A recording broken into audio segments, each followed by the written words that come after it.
زكاة الخضروات ومع الفواكه أيضا.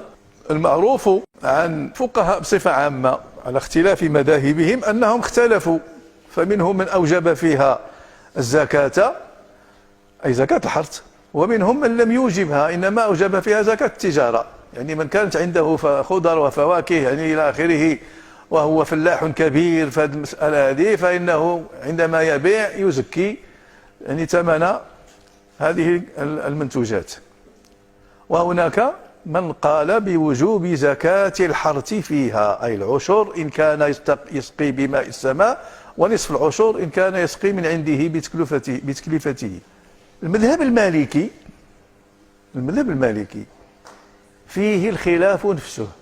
المشهور في المذهب المالكي أنه لا زكاة في الخضر والفواكه، أي لا زكاة الحرث، يعني أن اللي عنده مثلا الخضر أو عنده الفواكه إذا باع فإن هذا المال هذا إذا كان نصاب يزكي النصاب، إذا ما كانش نصاب لا زكاة فيه.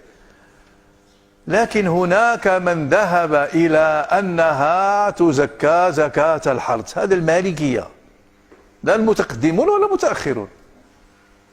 فمن بين الأئمة المالكية الذين جاءوا في الوسط الزماني مش الوسط يعني الفقهي، من بين هؤلاء الذين قالوا بوجوب زكاة الخضر والفواكه زكاة الحرث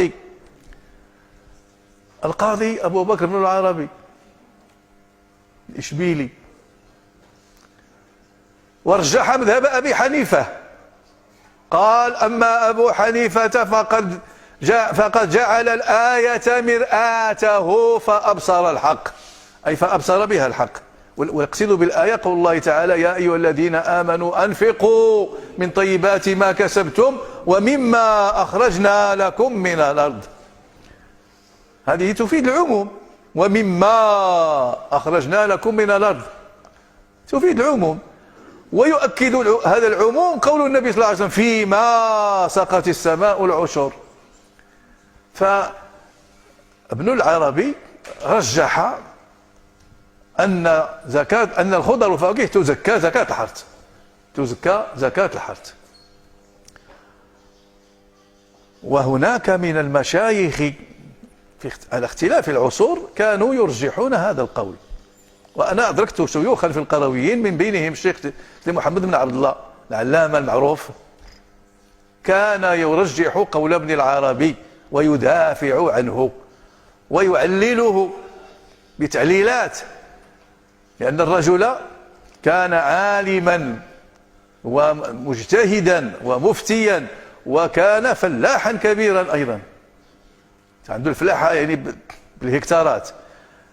هذا الفقيه العلامة سيدي محمد بن عبد الله كان يقول هذا فلاح له قطعة صغيرة هكتار أو نصف هكتار أو كذا يزرعه بالقمح فنوجب عليه الزكاة، وهذا فلاح له مئات الهكتارات يزرعها بالخضر أو بالفواكه فلا زكاة عليه. قال هل هذا يقبله العقل؟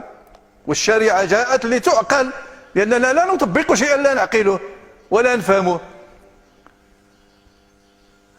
فلذلك قضية زكاة الخضر والفواكه هل فيها زكاة أو لا زكاة، وإذا كانت فيها زكاة هل فيها زكاة الحرث أو زكاة التجارة، هذه مسألة خلافية. ولكن على كل حال القولان معا موجودان. من زعم أن المذهب المالكي لا قول فيه بوجوب زكاة الخضر والفواكه زكاة الحرث فهو لم يطلع على المذهب، لم يطلع، لأن زكاة الخضر والفواكه ووجوبها على يعني بزكاة الحرث موجودة عندنا منذ يعني المئة الثانية وما بعدها، منذ المئة الثانية، وهناك من قال بذلك.